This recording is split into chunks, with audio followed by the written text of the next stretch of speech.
Section 1. You will hear an agent calling from Farrelly Mutual about the recent homeowner's insurance inquiry. First, you have some time to look at questions 1 to 6.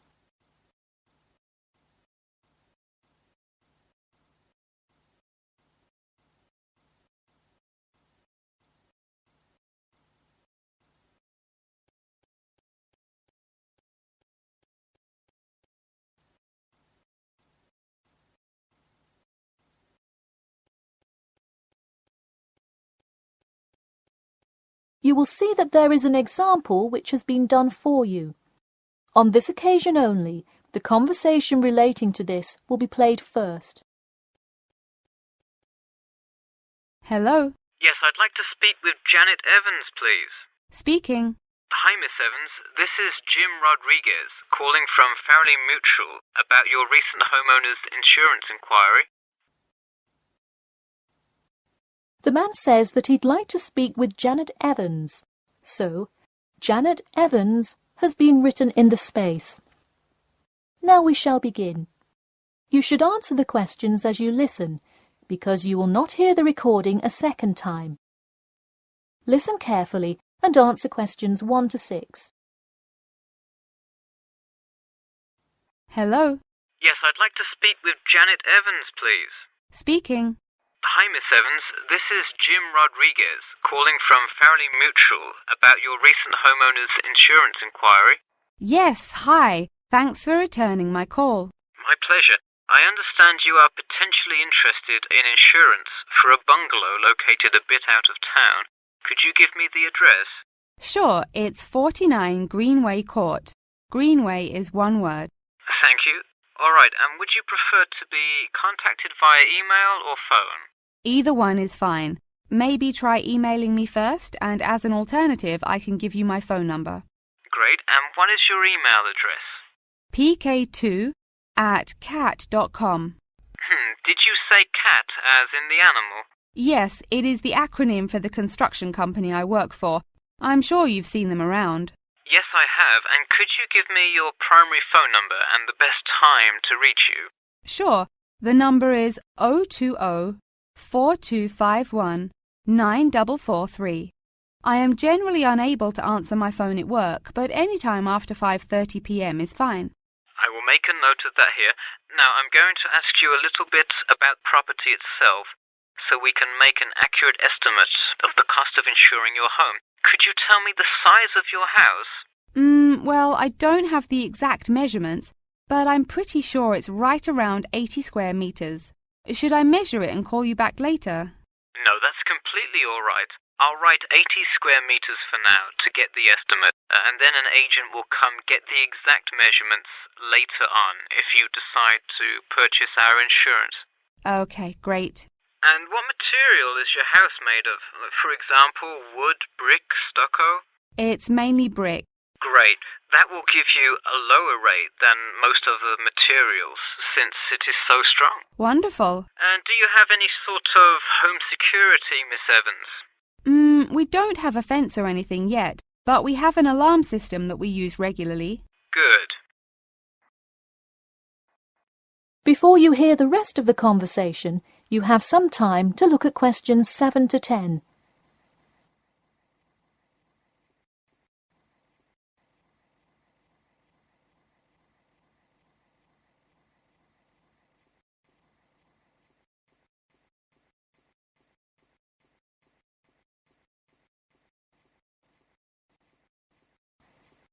Now listen and answer questions 7 to 10.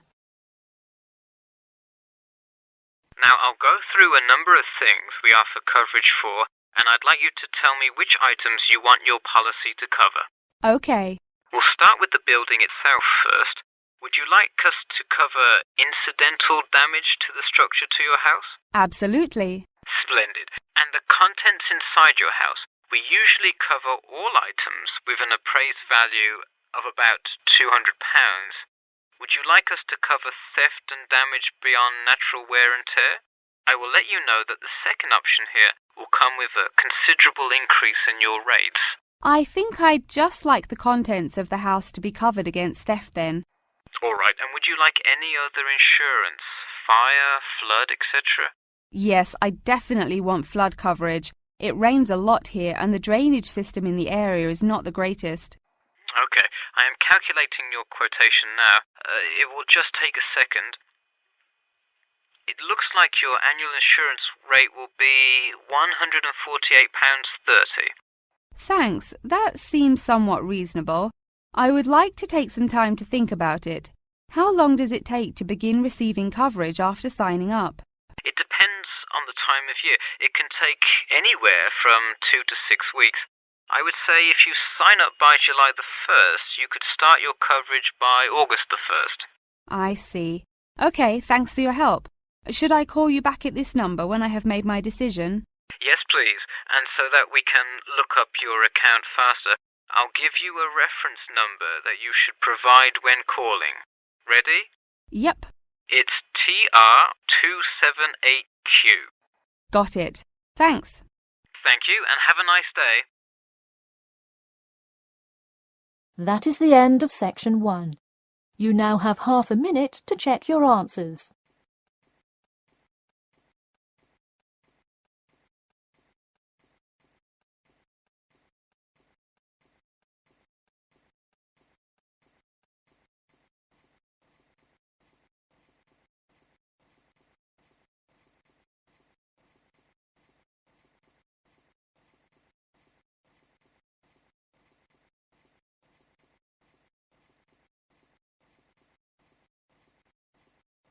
Now turn to section 2. Section 2.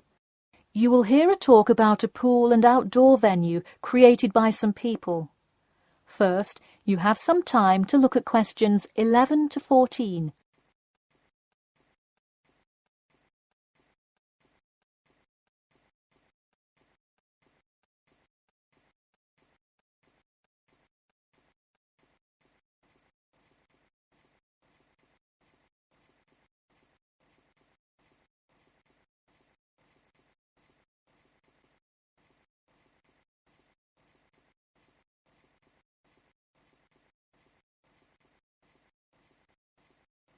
Now, listen carefully and answer questions 11 to 14. Hey, if you're just joining us on WKPX The Sound, welcome. We're here in the studio with Matt and Cam in the morning, and this morning we're talking about keeping the kids occupied on summer vacation. Folks, there's a new kid in town in the world of summer fun. Get ready for the Pool of the People, a pool and outdoor venue created by, that's right, the people. Scheduled to open in November, the ideas for everything from the design of the pool right down to the items sold in the snack bar have been decided upon by a sample of 1,050 members of the public. The public selected 2 top proposals from over a dozen created by renowned architect Ned Mosby, and the final design is truly something else. The pool is shaped like a fishbowl, sinking down into the ground. And there's, you guessed it, a real live fish tank in the center. It's certainly the center of attention in the Bridgewater area. Now, you are probably wondering how much an extravagance like this must cost, right? Well, have no fear. At just £15 for adults and £10 for kids, it's an affordable way to entertain the kids in those dog days of summer. The only problem now is the possibility that it will in fact become too popular. The pool is only so large, so swarms of people coming to enjoy it may cause quite a crowd in its first summer of opening. There will be an opening party for a select audience, and in line with the pool's mission, the people have decided on all the arrangements. They collectively decided on actress Rebel Wilson to host in the festivities scheduled for later this month, and even dictated the playlist by ranking their top 10 songs from a list of hundreds. There is some discrepancy, however, on the sculpture design for the foyer at the entrance. The people elected a jellyfish sculpture to greet entering visitors, but given last week's vicious attack by a box jellyfish on a local youth, coordinators fear it will bring too much fear to patrons. Before you hear the rest of the talk, you have some time to look at questions 15 to 20.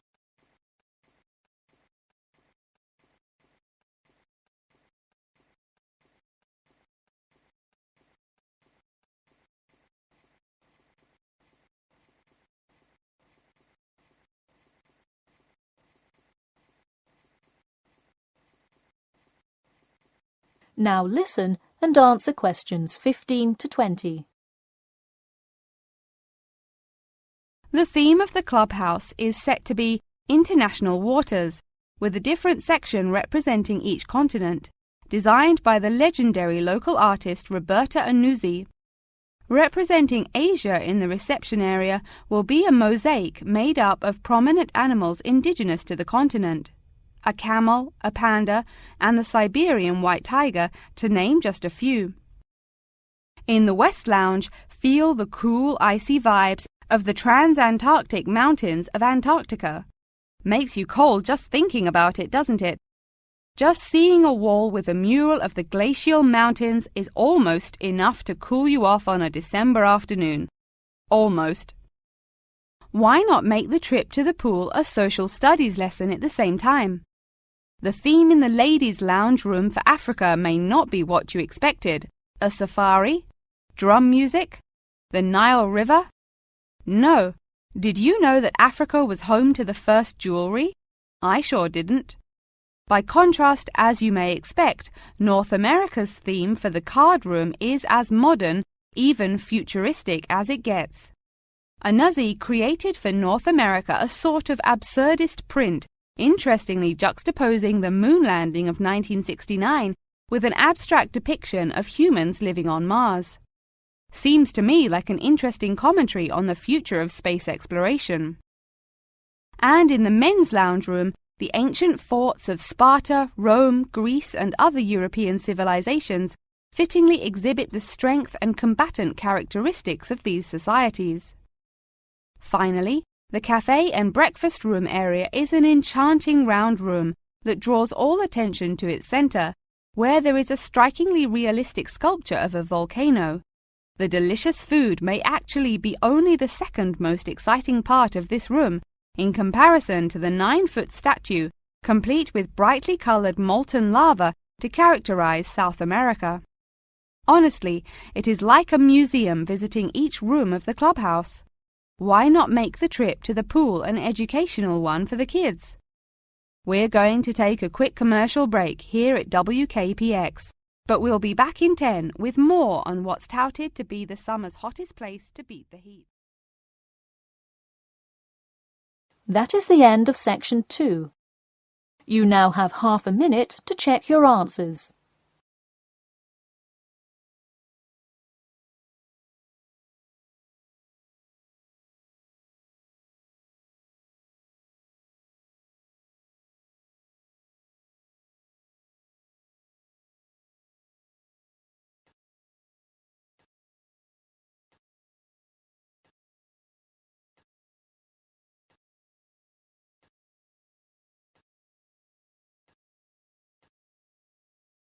Now turn to section 3. Section 3. You will hear two students called Jimmy and Kathy talking to their tutor about the current research paper. First, you have some time to look at questions 21 to 25.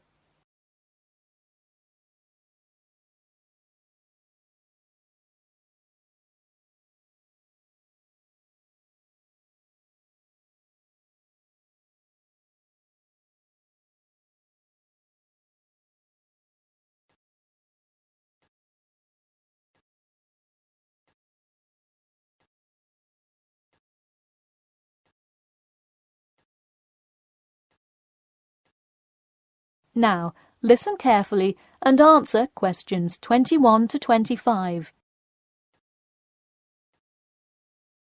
Before we start, Jimmy and Kathy, thanks for coming in today to talk about your current research paper. Well, I will also give you some suggestions for your future presentation later. That's great. OK, I've read the introductory chapter, and so far I like where you're going with your research, you two. Thanks. What did you think of the procedure section? I haven't got there yet. I'll get to that and the results and discussion section in a bit. Oh, if you haven't read the rest, are you just saying you like the introduction? No, the layout is really well done. You have each section clearly marked and have the header and footer perfectly formatted, and your title page is right on the money. A lot of students have trouble with that one. To be honest, we did refer a lot to the example we received in class. That's good to do for spacing and layout, as long as you're not also copying the information. The background information is a little sparse, though. You may want to add to it. You think so? I was more worried about whether I had enough data. You definitely need more background information. I would think about finding some more online articles or doing more research in the campus library. That's a good idea. We can go tomorrow. I find it too tough finding the subject matter in the online journal database. I also like being able to flip through the physical journal as opposed to trying to scroll down on a computer. Me too. Oh, I almost forgot. I've included all of my citations in the abstract, but could you help me with the bibliography? I should be using a bibliography, right? Not an appendix. Sure, I can help with that. Yes, for this type of scientific research paper, list all sources that you cite in the body of your paper in a bibliography. Go to the website I gave you last time to see the exact way to list each source. Okay, thanks. I'll do that. We still have a lot of things to fix up. Yeah, but there's a lot of good stuff here to work with. So enough about the paper. How is the presentation going? Well, it's all right. I'm going to go try out the new presentation software while Jimmy's working on the bibliography. Yeah, we are hoping to make an animation of an actual pump, but still have a lot to learn about how to do that. Before you hear the rest of the talk, you have some time to look at questions 26 to 30.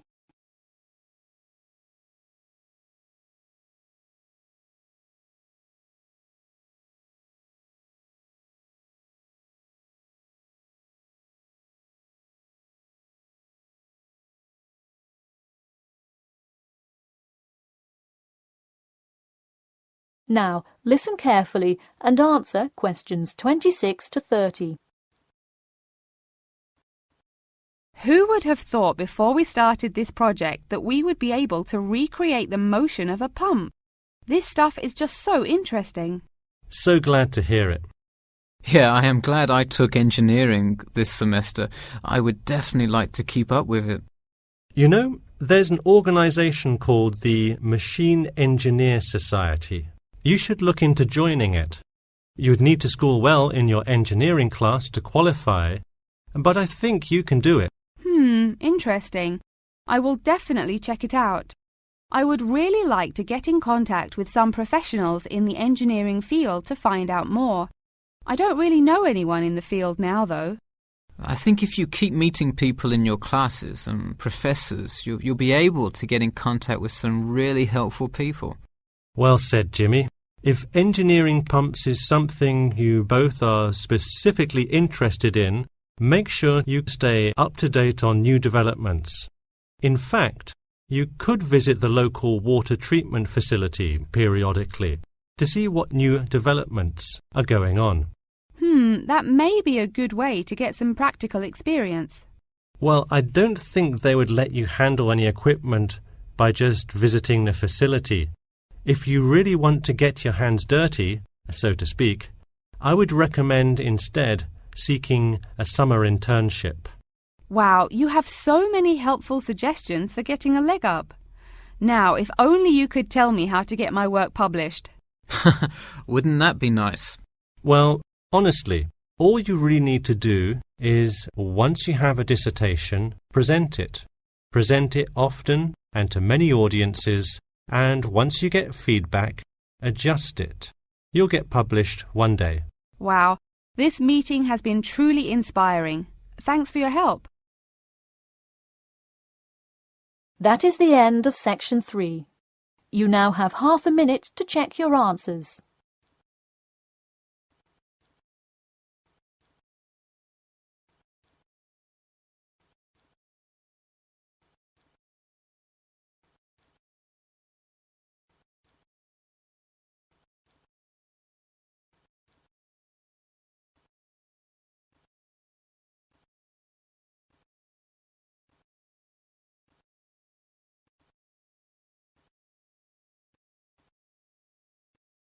Now turn to Section 4. Section 4. You will hear a talk about amber, the formation of amber and its applications in different fields.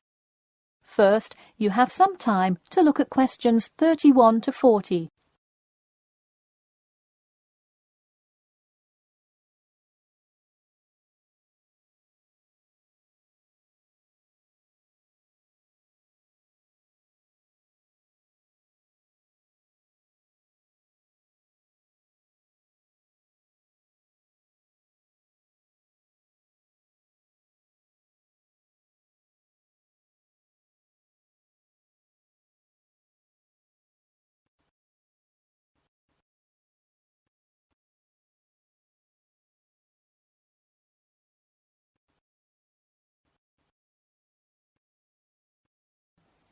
Now, listen carefully and answer questions 31 to 40. Tonight I'm going to present an overview of the research on amber. Okay, I'll start by giving a brief introduction about amber, then talk about the formation of amber, and then describe amber's applications in different fields. First of all, what is amber? Amber is not a stone, but is ancient fossilized tree resin, which is the semi-solid amorphous organic substance secreted in pockets and canals through epithelial cells of the plant. And why is resin produced? Although there are contrasting views as to why resin is produced, it is a plant's protection mechanism. The resin may be produced to protect the tree from disease and injury inflicted by insects and fungi. Amber occurs in a range of different colors. Besides the usual yellow, orange and brown, other uncommon colors are also associated with it. Interestingly, blue amber, the rarest Dominican amber, is highly sought after. It's only found in Santiago, Dominican Republic. There are several theories about what causes the blue color in amber. The most common one links it to the occurrence of volcanic dust that was present when the resin was first pressed out from Hymnaea protera millions of years ago. At this point, you might be curious about how amber is formed. Molecular polymerization resulting from high pressures and temperatures produced by overlying sediment transforms the resin first into copal. Sustained heat and pressure drives off terpenes and results in the formation of amber. Copal, that I've just mentioned, is also a tree resin, but it hasn't fully fossilized to amber. More generally, the term copal describes resinous substances in an intermediate stage of polymerization and hardening between gummier resins and amber.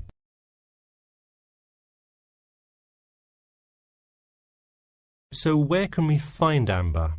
It can be found on seashores. The main producer worldwide is Russia. In fact, about 90% of the world's available amber is located in the Kaliningrad region of Russia, which is located on the Baltic. Here, the resin is washed up on the coast after being dislodged from the ocean floor by years of water and ocean currents. However, exposure to sunlight, rain, and temperate extremes tends to disintegrate resin. This also indicates that amber is not really an ideal fossil preservative for most uses. We've already learned that amber is made of tree resin. It often includes insects that were trapped within the tree many millions of years ago. A piece with a visible and well-arranged insect is generally valued much higher than simple, solid amber. One Dominican amber source reported finding a butterfly with a 5-inch wingspread. This is both a large and unusual find, and most butterfly specimens have no more than a 2-inch wingspan. Inclusions in Dominican amber are numerous. 1 inclusion to every 100 pieces. Baltic amber contains approximately 1 inclusion to every 1,000 pieces. Now that you have a basic knowledge of amber, I'd like to talk a bit about amber's application in different fields. First, amber is appreciated for its colour and beauty. Good quality amber is used to manufacture ornamental objects and jewellery. For instance, using a variety of exclusive, first-class quality natural Baltic amber with silver to make natural amber jewellery. But due to the biodegradation of amber fossils, people with amber jewellery have to take special care of it to ensure that the amber is not damaged. It was previously believed that amber worn on the neck served to protect one from diseases of the throat and preserved the sound mind. Callistrate, a famous doctor in the Roman Empire, wrote that amber powder mixed with honey cures throat, eye, and ear diseases, and if it is taken with water, eases stomachache. While the mystery around that use of amber has not been cleared, one thing is sure: it will help effectively to defeat small malaises. Amber has even been used as a building material. Amber created the altar in St. Brigida Church in Gdansk, Poland. In St. Petersburg, Russia, the walls of the famous Amber Room were lined with intricate carvings and inlaid designs. This palace room is being reconstructed from photographs and can be visited at the Catherine Palace, located in the town of Tsarskoye Selo. And finally, the fourth use of amber is that... That is the end of section 4. You now have half a minute to check your answers.